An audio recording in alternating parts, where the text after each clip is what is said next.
Tere tulemast Herbaseni podcasti. Käes on osa 45. Mina olen Mai ja täna on mul jälle erakordselt hea meel meesenergiat siia natukene tuua. Tere, Ott! Tere, aitäh, et kutsusid. Ma tõesti pean kordama seda, et nii hea on näha, et vahepeal on ka mehed, kes on valmis joogast rääkima, sest ma arvan, et see, kes kuulab, võib-olla vahepeal mõtleb, et mehed ei teegi joogat või on justkui veider, et mees käib joogas. Tegelikult üldse ei ole. Ja täna me murrame neid müüte ka kindlasti. Alustuseks aga ma tahaks minna natuke sügavamale sinu elulukku siis praeguse hetkeni. Kui sa olid väike poiss ja kui sa võrdled seda, kus sa oled praegu, kus hetkest tuli see tunne, et nüüd võiks joogat teha või et joogat üldse õpetama hakata? Eks see jooga tuli ikka, ütleme, pilti natukene hiljem, et kõik igasugused koolid ja muud jutud olid juba paljuski tehtud, tööelugi alustatud ja kõik muu selline, aga et ma olen eluaeg ikkagi olnud hästi sportlik, siis see on kindlasti üks võti, kuidas ma jooga juurde jõudsin, aga ma usun, et see põhjus, miks, et see võib ikkagi paljudel inimestel, kes jõuavad jooga juurde olla sama, ma ei oska öelda, keegi pole võib-olla uuringut teinud, aga ma usun, et valu on ikkagi nagu motivaatorite topis, eks, et seal tipus kusagil, et see põhjus, miks jooga juurde jõutakse ja minul siis ka konkreetsemalt ikkagi seljavalu oli see, mis sundis nagu otsima selliseid meetodeid ja ravi ja guugeldades ja kuulates inimeste juttu ja käies massööride juures ja nii edasi, et sealt ikkagi kusagilt imbus nagu läbi või kostus sellise pideva nagu, ütleme mantrana, eks ju, et proovi joogat. Ja tollel hetkel ma tegelikult olin mõningaid selliseid õrnasid kokkupuuteid saanud, aga jah, see otsus nagu jääda jooga juurde ikkagi tuli sellest, et tahtsin vabaneda seljavalust ja see protsess oli nii palju edukas, et justkui selle pealt tuli ka see otsus, et see on nii hea asi, et ma pean seda õpetama ka. Et see on lühidalt nii-öelda see minu joogalugu, eks ju. See on väga põnev, et sa just mainisid, et sul oli seljavalu. Nii. Ja nüüd võib-olla, ma arvan, et sa midagi ikka mäletad, kui täpselt ei mäleta. Kui see hetk tuli, et proovi joogat, siis neid joogastiile on ju seinast seina. Kuidas sa teadsid, kuhu sa lähed katsetama? Vaat siin on jah võib-olla natuke juhuse küsimus, et just Ashtanga joogaga ma puutusin kokku esimest korda 2000-ndate alguses, täpselt aastat ei suudagi meenutada, äkki 2008 näiteks. Ma töötasin siin Eesti Postis ja meil oli väga tugev spordiklubi ja üks spordiklubi selliseid eesmärke või tegevusi oligi see, et tutvustati erinevaid selliseid treenimisvõimalusi ja asju. Ja Ashtanga jooga oli nende seas ja ma käisin siis nagu nuusutamas, et mis asi see on. Aga tollel hetkel ta mulle külge ei jäänud. Aga siis, kui valu mitte enam piltlikult, vaid sõna otseses mõttes surus põlvili, et siis mul nagu oli see kuklas olemas või kuidagi meeles, et see tegelikult on hea asi. Ja Ashtanga just minu jaoks selle tõttu, et just see sama võib-olla sportlik taust, et Ashtanga ikkagi võib lugeda üheks ikkagi füüsilisemaks nendest stiilidest, mis meil siin täna liikumas on. Et see spordimehele meeldis, et ta on ikkagi nagu füüsiline jooga, eks? Aga et samas on seal nagu see jooga lubadus ikkagi olemas. Aga kuidas su enda tavapäev välja näeb? Kas sa praktiseeridki nüüd iga päev või mis juhtub näiteks siis, kui sa jätad paar päeva vahele, kas see valu näiteks tuleb tagasi või oled sa juba ennast nii ümber programmeerinud, et enam probleemi ka pole? Enam ei tule, aga see aeg on ikkagi selline asi, mis teeb oma korrektuurid ja kui ma mõtlen nüüd sellele perioodile, et kui ma nüüd otsustasin, eks ole, et ma hakkan tegema iga hommiku joogat, et sellel on ka ikkagi nagu oma nagu teatud selline taust või eellugu, et see süsteem oli ka selline parasjagu, et mul oli oma töökoht, et oleks hetkeks ma olin liikunud Postist Ragn-Sellsi, kus ma samuti olin siis müügijuht ja samal ajal siis mulle ka Tallinna Majanduskool pakkus võimalust lugeda loenguid ja siis mul oli selline dilemma, et kui ma päevatööd teen ja siis õhtul tahan loenguid lugeda millal ma siis nagu seda trenni teen. Et samal ajal oli nagu siis selline maja renoveerimine ka pooleli, et see veranda, kus ma siin istun, eks ole, et see sündis selles perioodis, et seda sissetulekut oli ka nagu hädasti vaja, kui tahtsid nagu neid maja asju teha ja niimoodi. Ja siis ma nagu vaatasin kalendrisse, ütlesin, et seal polegi rohkem varianti, et mul ongi ainult üks võimalus teha hommikul, eks ju. Ja iga hommik, et siis sündis kuidagi see otsus, et ma teen iga hommiku ja vaatame, mis saab. Ja nagu alguses ei saanudki suurt midagi, et lihtsalt oli nagu see uskumus, et see on nagu parim, mida ma täna saan teha, et seda tuleb teha. Aga see muutus tekkis nagu ajas hulka hiljem. Ja ega see valu käis nagu ikkagi kaasas ka, et ega tast ju kohe nagu ei vabanenud, aga ta oli nagu paremini kontrolli all ja ikkagi nagu, kuidas ma ütlen, et sa kuidagi ikka said seda juhtida juba mingisugusel moel.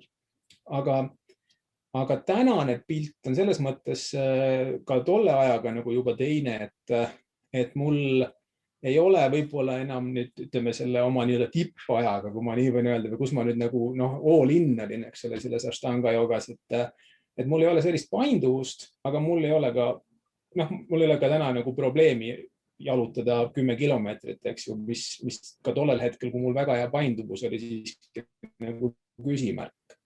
Nii et kokkuvõttes muidugi on asjad nagu hästi ja selles mõttes kindlasti on siin joogal suur roll. Aga kuidas nüüd, sa oled hästi palju maininud ka erinevaid töökohti, kuidas siis käib koos jooga ja müügimaailm? Ma kujutan ette, et müügimaailm on hästi pingeline, sa pead kogu aeg suhtlema. Kas sa tunned, et jooga on kuidagi seda ka mõjutanud? See käis väga hästi kokku. Et näiteks eluperioodides nüüd, kus mul ei ole olnud nii pingelisi tööperioode, siis ma ka vajan joogat sellisel moel palju vähem. Et ma ka rohkem võib-olla otsin sellist jalgrattasõitu või jooksu või tahaks jõusaali natuke rassida, eks ole. Aga kui selles perioodis, kus mul oli väga pingeline töö, tohutu intensiivne suhtlus, et sinna sobis see jooga nagu rusikas silmaauku, eks ole, et see on minu hetk, et ma seda päeva alustan sellega, ma panen ennast 100% valmis, ma tean, mul tuleb raske päev.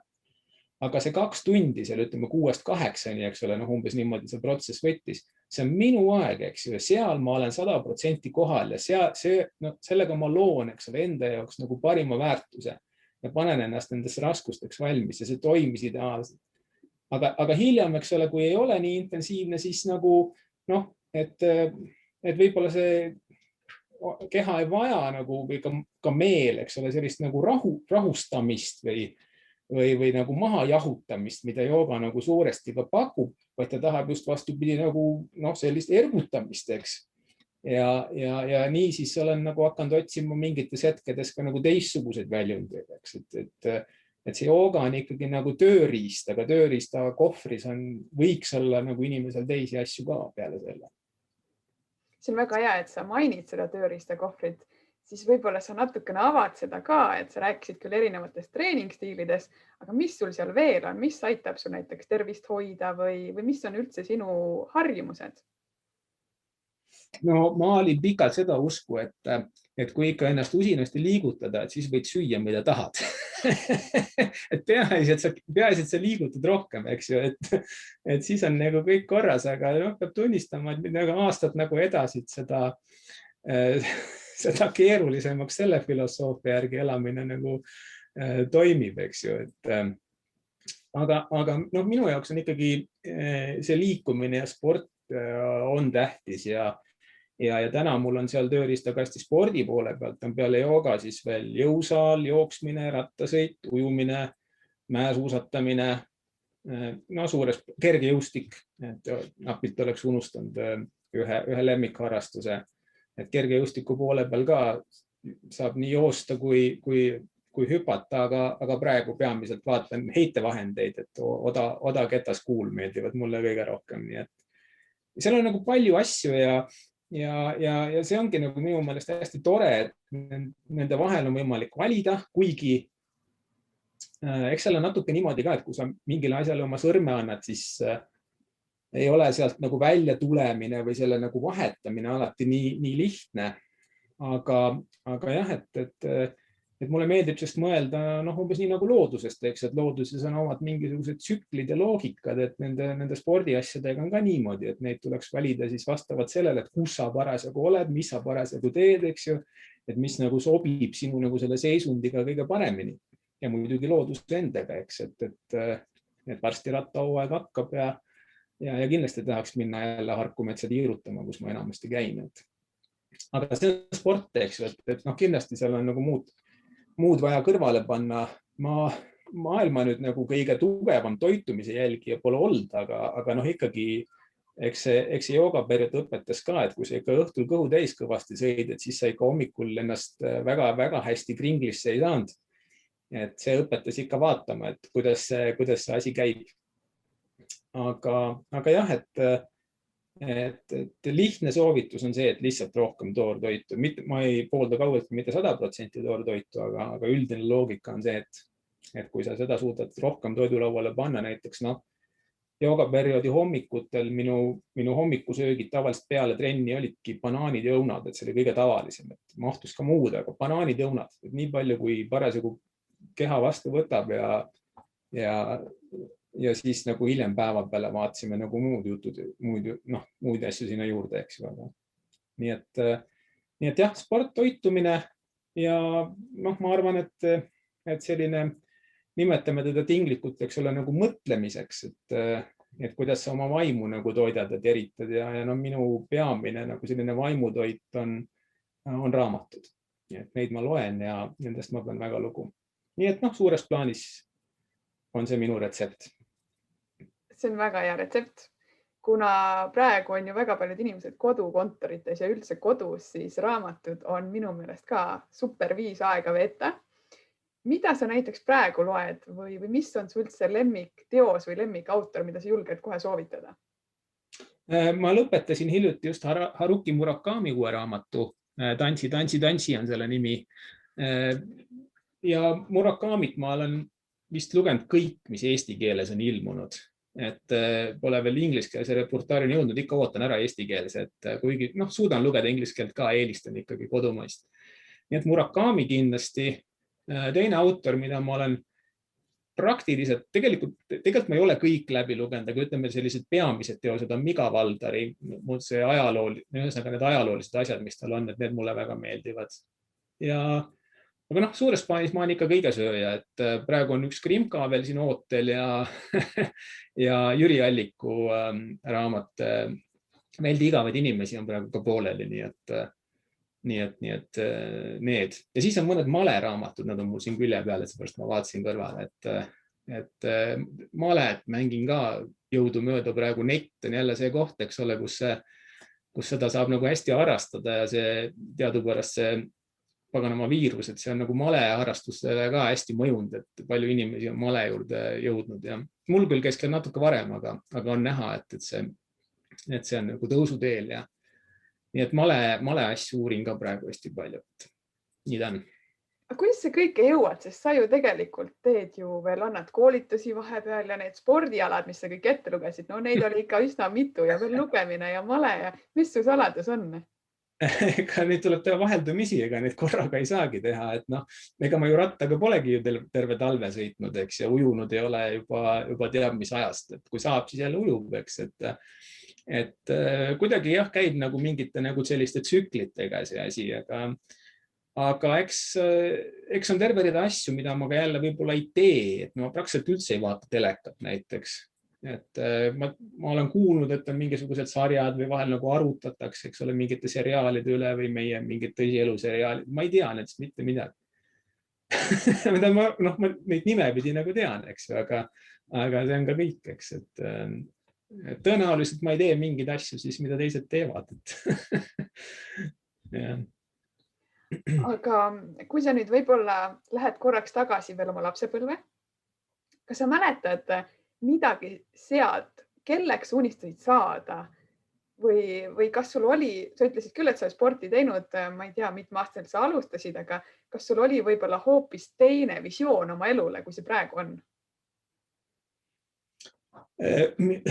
Ja ma tegelikult nüüd spordiga alustasin teises klassis üldse mitte nagu päris nagu lapsena või nii nagu tänapäeval kolmeselt, eks ole, juba pannakse uisutama või midagi, aga et kui ma mõtlen nagu ikkagi nende mõjutuste peale, mis on lapsepõlves olnud, et ikkagi raamatud on olnud mind kogu aeg mõjutamas ja mõjutanud.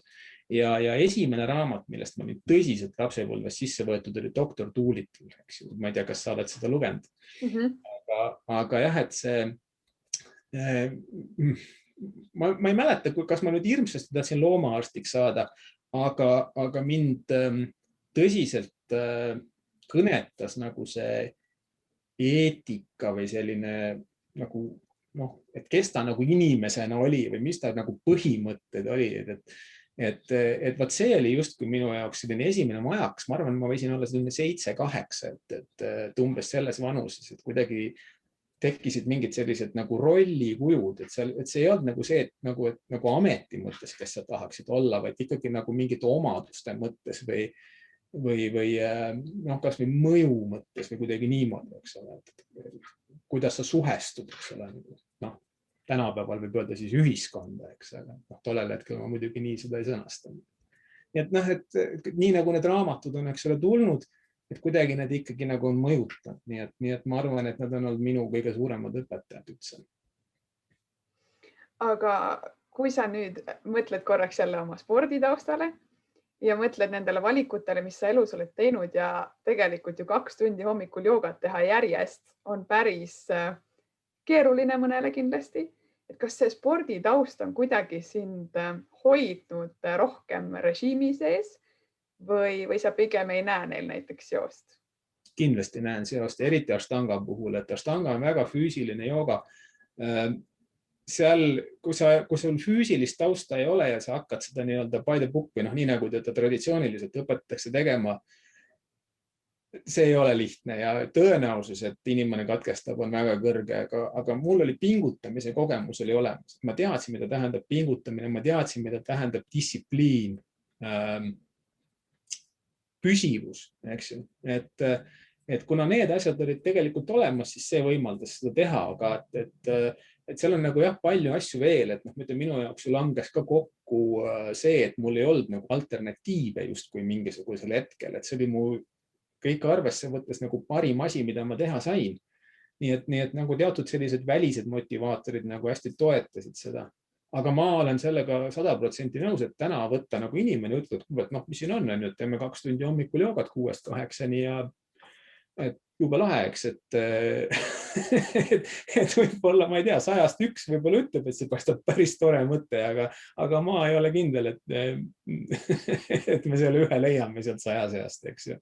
Nii et see on väljakutse, selge see, ja sul peab olema see on väärtuste küsimus hästi palju, eks ju, mida sa rohkem nagu hindad või vajad tollel hetkel, eks, et kas sa väärtustad oma nagu hommikuund või sa väärtustad seda 2 tundi joogaga, mis tahes põhjusel, on see siis füüsis või tervis või ilu või mis iganes, eks ju. Et kui sa selle nagu väärtuste ploki nagu paika paned enda jaoks, et siis sa suudad selle valiku teha, eks. Aga seal peavad olema paljud asjad õiged, õpetaja õige, asukoht õige, et sul ei teki nagu mingeid selliseid täiendavaid nagu kas materiaalseid tõrkeid või ajalisi tõrkeid või energiatõrkeid, kas või selles mõttes energiatõrkeid, et kui ma peaksin, ma ei tea, tund aega sõitma linna teise otsa, siis see on juba jälle probleem, eks ju. Nii et ma arvan, et siin peale tahte peavad mingid asjad veel nagu hästi kokku langema, et siis see on tehtav. Aga tõe huvides, et ma ei ole ammu niimoodi trenni teinud. Aga 3 aastat tegin, jah. 3 aastat tegin. No 3 aastat on ikkagi kõva sõna tegelikult. Jah, et me ütleme nii, et ma olen seal olnud, et ma tean selles mõttes, millest ma räägin. Ja aga nüüd ma olen jälle hakanud hommikuti tegema, et kuna nüüd jälle läks ju kõik ju lukku ja midagi, valikuid on vähe, eks ole, siis ei olegi muud, et nüüd on mul kontoris on matt, et õnneks on seal ruumi ja hea on sinna kontorisse siis minna jälle hommikul ja ma ei tee küll nii pikka harjutust ja nii intensiivselt, aga nüüd ma olen jälle mõnda aega nagu seda igapäevast nagu hommikurežiimi jälle hoidnud, eks ju, ja see on väga lahe on seda vaadata, kuidas jälle nagu tekib see areng ja kuidas see jälle niimoodi saad nagu sisse sellesse asjasse, eks ju. Üha rohkem ja rohkem. Aga sa küll ütlesid, et sa läksid joogateele tänu oma seljale. Samas õpetaja tee sa ju valisid juba sellepärast, et sulle meeldis jooga. Aga mida sinu lähedased sellest arvasid? Kas see tundus neile nagu tavaline sinu käik või pigem oli see, et oota, mis sa nüüd teed?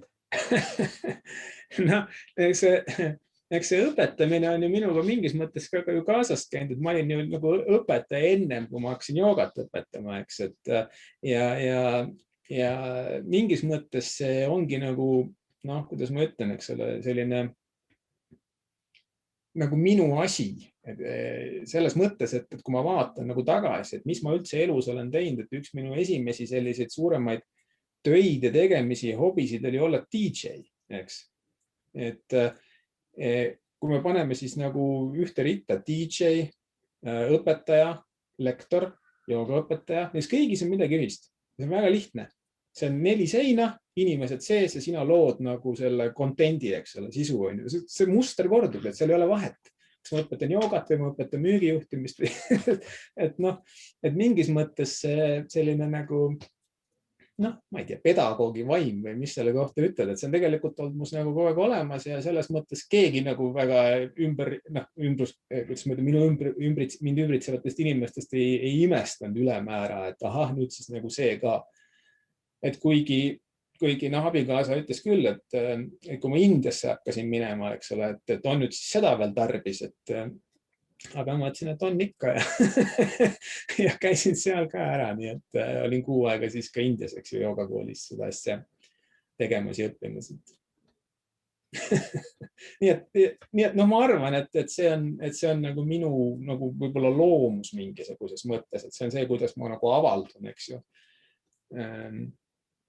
Ja see on korduv muster. Aga kui sa juba Indias oled ära käinud ja tegelikult sa oled erinevaid asju katsetanud ja tööalaselt ju ka ennast tõestanud, kas sul on midagi, millest sa veel unistad või on justkui see punkt käes, et tegelikult sa eladki ainult hetkes ja naudidki seda? No see hea küsimus. Ma praegu, noh, kuidas ma ütlen, protsess on praegu pooleli, et selline väike salaunistus on endal ikkagi ka üks maakodu leida ja sellega toimetada. Ja kui ma selle maakodu peale täna mõtlen, siis väga tore oleks tegelikult olla seal, on see siis küla või väiksem linn või päris suisa metsatare, aga noh, küllap ta ikka nii metsa sees ei ole, et seal naabrit pole, eks ju. Aga et noh, mis iganes see väike kogukond on, et ka seal algatada väike jooga on ju ja kuidagi toimetada niimoodi. Aga et see taust on siiski kuidagi see, et ma mõtlen, et ma peaksin selles mõttes minema nagu juurte juurde tagasi, et olla võimeline püüdma järvest oma kala, kasvatada oma kartul, eks ju. Et ma olen sellest päris kaugele liikunud ja ma olen küll oma suved veetud maal vanaema juures, aga seal ma ka rohkem lugesin raamatut, aga nüüd ma üha nagu rohkem mõtlen selle peale, et see oskus, et see ei tohi nagu kaduma minna, et ma pean hakkama õppima nagu seda poolt, eks ju. Aga et noh, nagu ma peegeldasin, eks, et justkui selle võimalusega, et säilivad siiski mingisugused nagu noh, kontaktid või väljundid, eks ole, selle varasema nagu eluga, et tõesti, et siis teha seal väikses linnas joogaklubi siis kas või olla võimeline tegema neid koolitusi ja loenguid, nagu see praegu on, eks ole, võimalik on ju üle Zoomi. Aga et ma ei pea sealt siis ära liikuma, vähemalt mitte igapäevaselt, eks ju, et noh, et ma kuidagi oma mõtetega olen nagu selles kohas praegu hästi palju, jah. Aga noh, elu näitab, aga ja, aga noh, praegu on kuidagi niimoodi läinud, eks ole, et kõik see tänapäeva maailm ja kõik need piirangud ja asjad, eks ole, kuidagi nagu soosivad seda mudelit, eks. Aga kuidas läheb, et kes seda teab? Noh, töötan igal juhul selle nimel. Nii et sellest unistan. Seda on nii hea kuulda, sest väga paljudel joogaõpetajatel on sarnane unistuseks, et teha kuskil oma talu ja seal joogatada. ja kujuta nüüd ette, kui terve Eesti peale olekski igas linnas või seal lähedal see võimalus, on ju, mida kõik see tegelikult muudaks. Ja ma usun, et meid mahub, et sul ei ole jugi väga palju vaja, et kui see on selline 10-20 inimest, eks selle, kellega sa regulaarselt toimetad ja noh, ma ütlen, joogaõpetajaid mahub palju sellisel juhul Eestimaa peale, nii et ja, aga see on muideks ka täiesti tavaline, et kõik mõtlevad, et nad on kuidagi jube unikaalsed, eks, et sul on sellised väga unikaalsed mõtted, eks, et noh, kõige tavalisem on vaadata, kuidas lastele nimesid pannakse, et sa mõtled mingi nime välja, paned lapsed nime ära, pärast vaatad, eks ole, et noh, kõik on pandud, et ka klassis on nagu 3 tükki sama nimega, et eks see nagu see talumudel on ka umbes midagi taolist. Sa arvad, see on sinu mõte, eks ole. aga tänu podcastile muidugi sina tead, kui palju neid on, eks. nii et nii see on. Aga kas sa praegu endiselt oled veel müügimaailmas või oled sa oma maailma täiesti ära muutnud? Ma ei ole nüüd ühtegi müügimeeskonda juhendanud või juhtinud äkki 3 aastat, 4 aastat, midagi taolist, et viimased 3-4 aastat ma olen nüüd ikkagi peamiselt rääkinud sellest, kuidas seda tehakse. nii et koolitanud ja läbi lektorluse, aga ei. Et ma ei saa öelda, et ma nüüd olen 100%, et ma nii-öelda ärisse või korporatiivmaailma tagasi ei lähe, et seda ma nüüd ei julge öelda, aga ma praegu küll ei näe, et mis mind sinna viiks või tooks, et ilmselt müügijuhiks või müügidirektoriks või mis iganes sarnasele positsioonile ma tõenäoliselt vist enam ikkagi ei lähe. Aga see müügimaailm minu jaoks on alati nii põnev olnud sellepärast, et sa pead ju kogu aeg olema positiivne, valmis inimesi justkui ümber veenma või neile selgeks tegema selle puuduse, mis neil siis olemas on, eks. Kas võib öelda, et kui sa oled olnud müügimaailmas, siis sa enam ei karda mitte midagi? No tõele au andes ma ei ole nüüd ise olnud selline müügimees, vaid ma olen alati juhtinud müügimeeskondi ja see teeb minu profiili võib-olla natukene teistsuguseks, et ma olen alati olnud nagu selline meeskondade nagu motiveerija ja nende süsteemide looja, mis võimaldaks seda müügimehel siis minna ja see töö ära teha, eks, et selline vahelüli siis võib-olla nagu juhtkonna ja nende tegelike müügimeeste vahel. Et see on olnud nagu minu selline tavapärane positsioon. Nii et ma sulle nii-öelda enda kogemusest seda päris vastata ei saa, et kui sa oled olnud müügihunt, et kas sa midagi võiksid elus veel karta. Aga tegelikult sul on siis veel ju raskem olnud see vahelüli olemine, sellepärast et sinu vastutada on ju sinu meeskond, eks, mis tihtilugu võib olla veel hirmutavam, sellepärast et sa pead ju kogu aeg esinema neile selle mõttega, et nemad tahaks teha veel paremat tööd ja tegelikult on ju surmahirmu järel esinemishirm teisel kohal hirmudest. Tegelikult tõestab seda, et sul ei tohiks enam ühtegi hirmu justkui olla. No, eks selle esinemisega on nüüd küll nii, et olen elus ikka väristanud jalga ka ja lõuga mõnes kohas, aga jah, et Tallinna Ülikoolis, kui ma lugesin juhtimise aluste loenguid, siis seal oli ikkagi auditooriumisse mahtus 400 inimest, ma ei tea, palju seal tegelikult oli ikkagi natuke vähem, aga üldiselt selliseid suuri gruppe olen näinud ja nendel esinenud, aga see tööpositsiooni esinemise hirm, ma seda tegelikult ei tea ja ei tunne, aga raske on see roll küll just nimelt selles mõttes, et sa pead ju selle meeskonna sõnumi tegelikult nagu filtreerima, sünteesima ja esitama juhatusele, eks. Ja saama sealt siis tuge ja muud asjad, eks ju. Ja vastupidi ka, et see, mida siis nagu juhatus ütleb, et see on vaja ka nii-öelda õigeks sünteesida ja anda edasi, et kui seda teha nii-öelda otse ilma igasuguse filtrita, siis see asi ei toimi.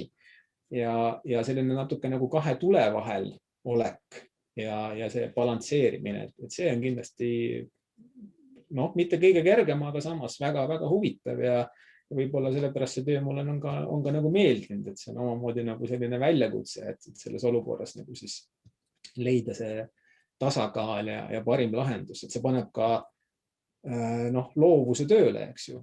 Ja siis sa saad see on üks selline mõte, eks ole, et sa saad nii-öelda rakendada oma potentsiaali maksimaalselt, eks. Et kui see ülesanne on nii-öelda sinu vääriline, see on hea tunne.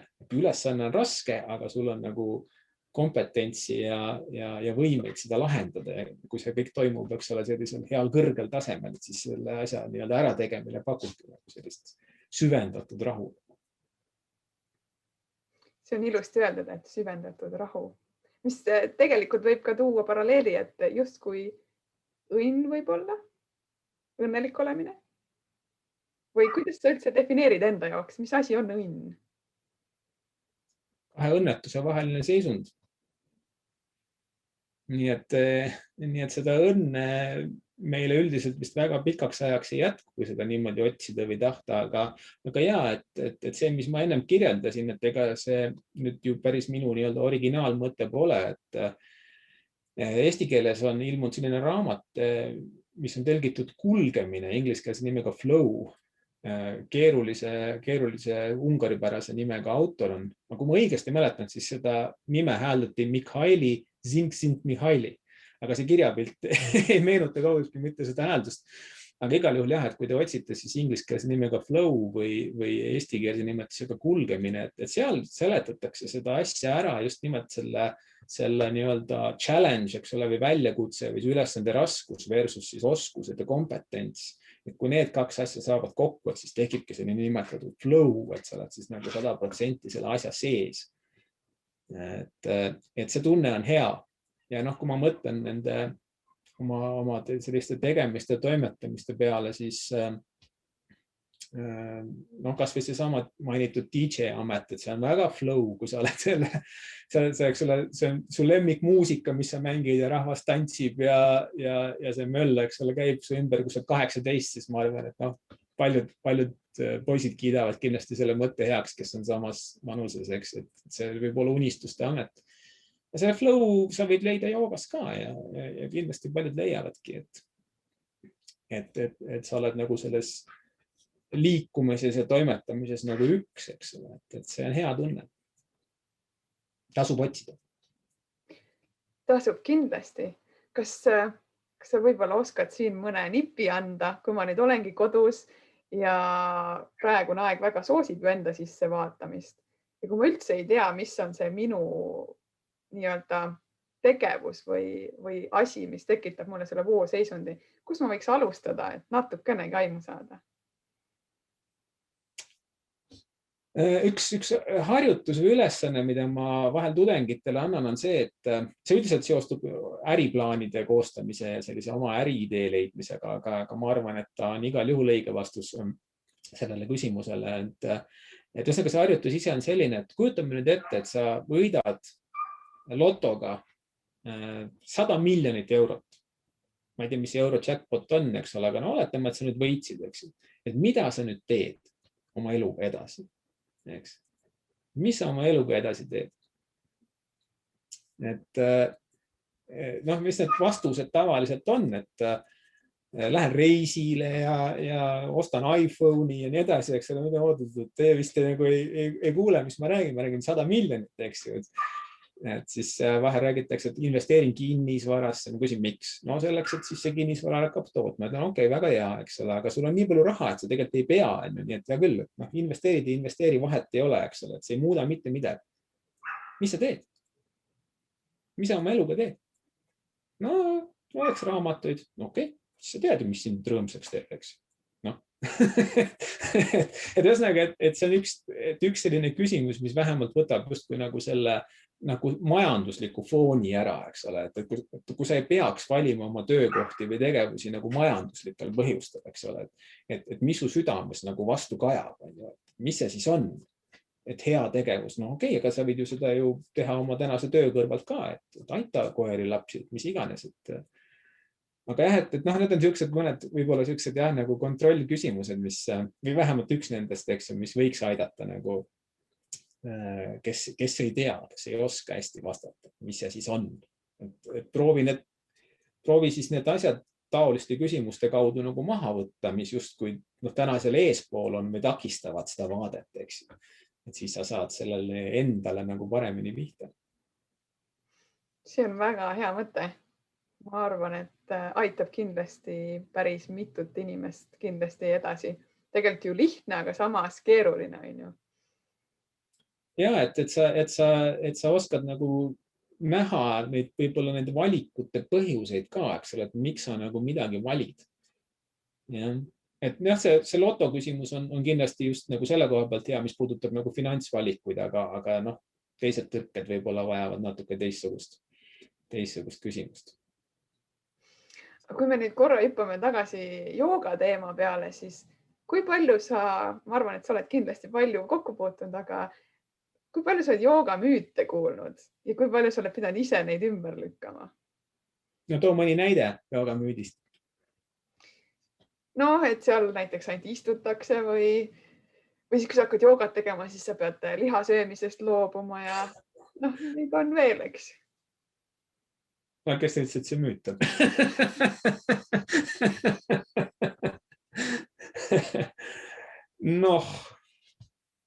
No ja, eks ma ei tea, võib-olla peab alustama üldse sellest, et mis asi see jooga on, eks ju, et mis asi see kellegi jaoks on. Aga ja, et sa alustasid ju ka seda podcasti niisuguse tervitusega, et meil on mees, et hakkame juba kas või sellest pihta, et jooga pole meeste värk, eks, või noh, sa nii vaatad, et kes need matid seljas ringi käivad, et need on ikka naised, eks.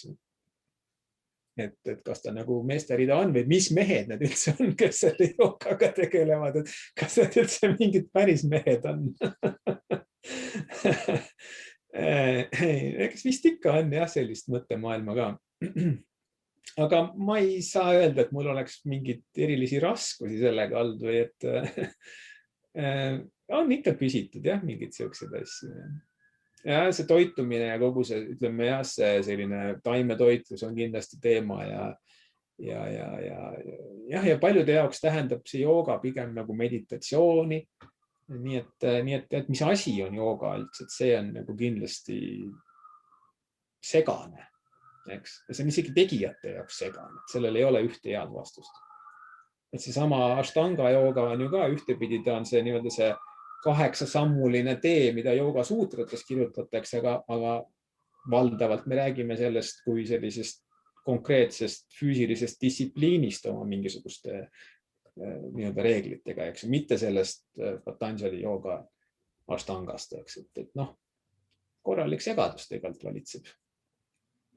See on nii hea, et sa ütlesid ka selle välja, et noh, et mis mees siis teeb joogat, ometi kui tegelikult jooga ju alguse on saanud ka meestest, eks. Et siis nagu kuhu me oleme jõudnud praeguseks hetkeks?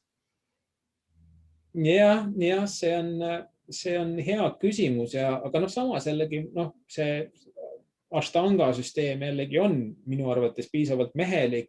Mingisugusel hetkel minu enda grupis oli mehi-naisi vaata et pooleks vist ja mingitel päevadel võib-olla oligi meeste ülekaal, eks ju, sest et ma ei tea, tahaks arvata, et võib-olla ka meesõpetaja, eks ole, toobki võib-olla rohkem mehi ja nii ta nagu läheb, eks, et nii, et meil oli mingil hetkel täitsa ilus tasakaal selle asja sees, et aga jah, et võib-olla see on nagu kultuuriline natuke, eks ole, et ta ei ole nagu meie kultuuriruumile nagu selline omane mehelik tegevus, et mees läheb ikka jõusaali, eks, et midagi taolist. Jaa, aga kas sa praegusel hetkel annad ise ka Zoomi vahendusel näiteks tundi või on sul täiesti, et sa ei teegi ühtegi tundi praegu?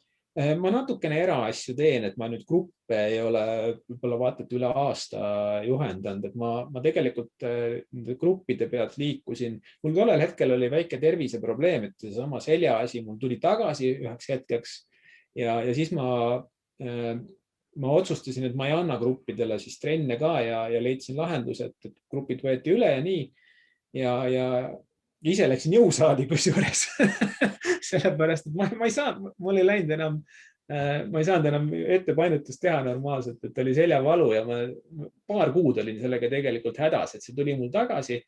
Aga noh, nagu ma ütlen, et me ennem natuke rääkisime sellest, et tulemus oli see, et ma enam nii hästi ei paindu, aga mul ei ole nüüd enam nagu üldse mingisugust jama, et selline naljakas transformatsioon, aga jah, et nagu õpetamist ta mõjutas siis selliselt, et ma andsin nagu grupid käest ära, ma mõtlesin, et vaatame, mis saab, mis tulevik toob, siis tuli koroona peale. Ja siis nagu ei olnudki nagu varianti, eks ju, et teised olid ka nagu hädas ja kuidas sa nagu käivitad nagu mingit gruppi sellises nagu väga segases olukorras, eks, et just kui mingis mõttes, ma ei tea, kas saab öelda, et mul oli õnne, aga lihtsalt need asjad nagu langesid kokku, et ma olin just tõmmanud stepsli välja korraks sellel hetkel, kui asi segaseks läks, aga ja, et ma ikkagi eratrenne individuaalselt juhendan praegu ja juhendan ka üle Zoomi, kui peaks vajadust olema, nii et ja ühesõnaga kevadel tegelikult tegin üle Zoomi, et kui ma hakkasin uuesti tegema, siis alustasin üle Zoomi, aga jah, et mitte gruppe. Aga sel juhul nüüd, kui keegi kuulab või vaatab ja tahab tulla tundi sulle, kuidas ta sinuga kõige paremini saaks kontakteeruda? Meie suhtlesime omavahel ikkagi Facebooki kaudu, et Ott Alemaa jooga peaks olema täiesti leitav, et seal on tegelikult ka valitsenud üle tüki aja vaikus, mul on seal väga vanad postitused, vist kõige värskemad, aga see on mingis mõttes nagu selle praeguse aja märk. Aga igal juhul mind saab sealt selle kaudu kätte ja ma ikka vaatan, mis sinna pannakse, kui keegi mulle sinna kirjutab, nii et selles mõttes see pole kaugeltki mitte kadunud. Ja võib-olla sinu pöördumine selles mõttes oligi hästi tore ka, et ka mulle oli see märk, et ma kindlasti ennast õpetajana nüüd ka päris maha ei kannaks, nii et sealt kaudu saab mind kätte. Ja kusjuures sina ilmselt seda ei mäleta, aga me kunagi kohtusime Jokke juures, mitte Valges majas, vaid issand, me ei saagi nüüd öelda, Pärnu maanteel oli tal see. Taichi klubi saalis. Ja sealt see jäid mulle meelde ja siis nüüd, kui ma siin üritan eesmärgiga kõiki võimalikult palju siia ekraani ette tuua, siis kohe tuli meelde, et okei, Ott on ka, mis ta teeb. Mina isegi ei pannud tähele seda, et millal need viimased postitused olid, mina ikka head usud. Sa kuskil ikka tegutsed. Ja, et ma olen jäänud nagu ütleme võib-olla nagu mõjutama oma väikest siseringi, eks ole, et ei ole praegu niimoodi väga uljalt lippude lehvides barrikaadil ja maailma vallutamas, vaid toimetan oma nii-öelda lähiümbruses siin ja mõjutan positiivselt neid, kelleni mu käsi ulatub, eks ju, aga ja, et tore, et ma sulle meelde jäin ja väga tore, et sa ühendust võtsid ja tegelikult see podcasti mõte, sa tegid ära midagi sellist, mille peale ma mõtlesin, et peaks tegema. Aga ja, et peaks tegema ühe siukse raadiosaate, kuhu kutsuks aeg-ajalt joogaõpetajad ja räägiks joogajuttu ja selles mõttes, kui sa selle kutse saatsid või tegid ettepaneku, siis ma sain kohe aru, et sa teed õiget asja ja head asja ja selle tõttu oli väga hea meel seda kutset ka vastu võtta. Nii tore, aitäh. Aga ma tahaksin veel kiusata siin lõpus ühe sellise küsimusega, mis mulle meeldib õhku visata, aga see ei ole väga lihtne küsimus. Võib-olla on, võib-olla mitte. Et kui me nüüd võtame sult ära kõik tiitlid, mis sul on, joogaõpetaja, loengute pidaja, võtame su nime ära, võtame isegi su soo ära. Kuidas sa siis ennast kirjeldaksid? Kes siis järgi jääb? Ma ei mäleta, üks Kreeka filosoofidest, äkki näiteks Aristoteles, kes ütles, et sa oled see, mida sa teed. Mida sa kogu aeg teed? Mis asi see on, mis sa teed? Kui sa õpetad, siis sa oledki õpetaja. Kui ma nüüd, ma ei tea, mis me sinna asemele paneme, eks ole, ja mis ma siis teen, eks? Kui kõik võetakse ära, eks? Magan, siis ma olen magaja. Mõtlen, siis ma olen mõtleja, eks? Et sa oled see, mida sa teed, see, mida sa iga päev teed. Me oleme mingis mõttes oma harjumuste summa, eks? Mis teistpidi viib meid jälle ju jooga juurde. Kui sa iga päev tõused hommiku üles ja teed joogat, siis sa oled jooga tegija, joogi. Eks? Nii et ja teine vastus, mis mulle siit pähe turgatab, on ikkagi filmiklassikast Winneri liike, eks? Et ma pole täna see, kes ma olin eile ja ka teie pole homme see, kes te olete täna. Eks? No vot, ei olnudki keeruline küsimus. Ei olnud. Ei olnud.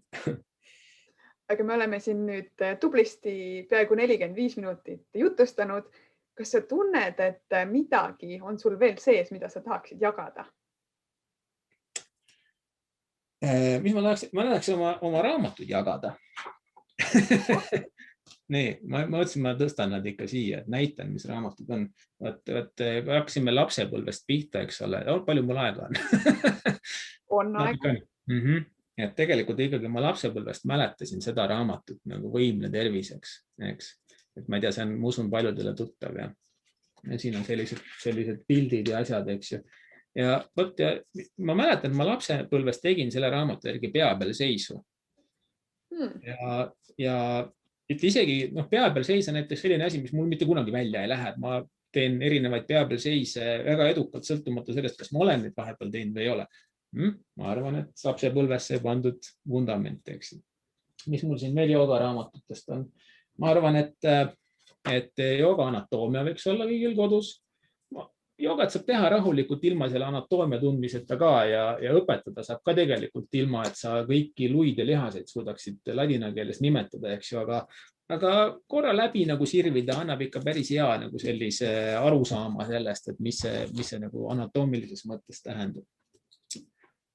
Siis ma julgen soovitada sellist raamatut, täielik joogaraamat piltidega.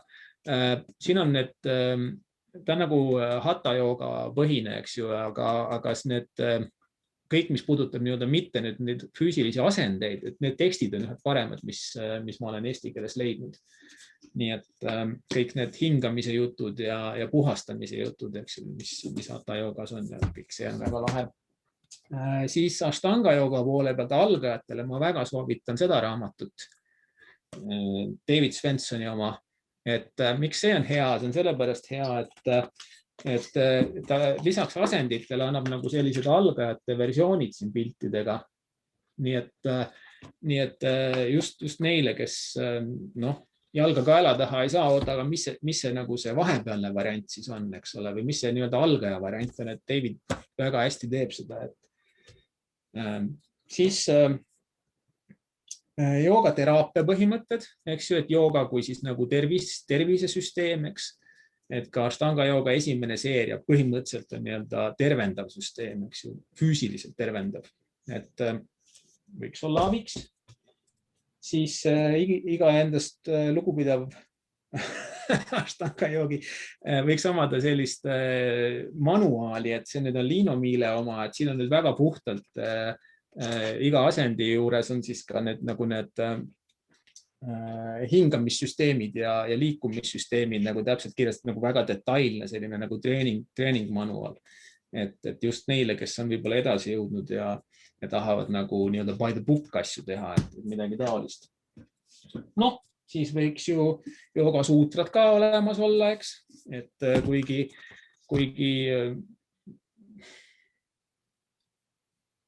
ma arvan, et see on nagu päris oluline küsimus, et kas sa käsitled seda joogat kui nagu filosoofiat ja teatud mõttes religioon, ei ole religioon, aga teatud mõttes, eks ole, nagu sellist vaimudistsipliini või sa käsitled seda kui füüsilist harjutust, eks, et sellest, kui sa ikkagi mingit pidi juba tahad nagu sellest filosoofiast aru saada, siis see on, eks ole, ju baastekst. Kuigi seda mõista ei ole ka nii ülemäära lihtne. Ja siis lõppu jäid mul siis 2 ashtanga jooga raamatut veel. Üks Austraalia poiss on teinud esimeses seeriast sellise musta kaanega ja teises seeriast sellise valge kaanega raamatu. Ka räägib siin lahti mütoloogiat ja kõike muud nagu sellist ka, et ei ole nagu ainult selle füüsilise harjutuse keskne, vaid avab seda mõttemaailma ja filosoofiat ja toitumist ja kõike muud, anatoomiat ka. Nii et võtta, eks ole, et ma ennem ju ütlesin ka, et ega ma raamatuteta ei saa, et siis panin siia kõrvale, et kui teeme podcasti, siis ma näitan ikka neid raamatuid ka. Osa ei riiulisse, aga need on nagu kõige tähtsamad minu arvates. See on tegelikult nii tore, sellepärast, et eesti keeles näiteks saada mingid head joogaraamatut on suhteliselt keeruline. Tegelikult ju ka see anatoomia raamat tuli alles paar aastat tagasi eestikeelsena, et ennem ta oli ainult inglise keeles ja siis ikka on päris keeruline lugeda, kui sul ei ole seda tausta, et mis lihas ja kuidas on ju. Täpselt nii, jah. Aga mis on sul võib-olla, nüüd sa need kõik raamatuid näitasid, sinu enda kõige lemmikum, et sa tead, et sealt sa said nüüd mingid suured aha-momendid näiteks?